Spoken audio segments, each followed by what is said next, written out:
మన రాష్ట్రంలో సిపిఐ అనే ఆయన నారాయణ ఉన్నాడు కదా, ఆయనకు హైదరాబాద్లో ఎన్ కన్వెన్షన్ నాగార్జునది పడగొట్టడంతో చాలా హ్యాపీగా ఉన్నారు. మంచిదే, ఎందుకంటే ప్రజల ఆస్తి అయినటువంటి చెరువులను ఆక్రమించి ఆయన ఎన్ కన్వెన్షన్ కట్టినారు కాబట్టి ప్రభుత్వం పడగొట్టడం మంచిదే అని చెప్పి సర్కారును ఆహ్వానించారు. మంచిదే, మనం కూడా దాన్ని ఆహ్వానిస్తున్నాం.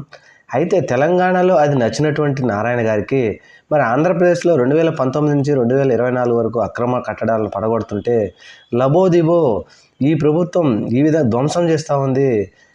హింసా ప్రభుత్వం అంటే అనౌన్స్ మాట్లాడినటువంటి నారాయణ, మరి కరకట్ట మీద ఉన్నటువంటి బిల్డింగ్లన్నీ మీకు కనపడట్లేదా? విజయవాడ కృష్ణానది ఆనుకొని కట్టినటువంటి బిల్డింగ్లన్నీ మీకు కనపడట్లేదా? ప్రస్తుత ముఖ్యమంత్రి గారు ఉంటున్న స్థలం కానీ ఆ బిల్డింగ్ కానీ ఎక్కడుందో మీకు కనపడట్లేదా నారాయణ? మరి తెలంగాణలో ఒక విధంగా, ఆంధ్రప్రదేశ్లో ఒక విధంగా ఎందుకు మీరు మాట్లాడుతున్నారు అనేది ఈ సిపిఐ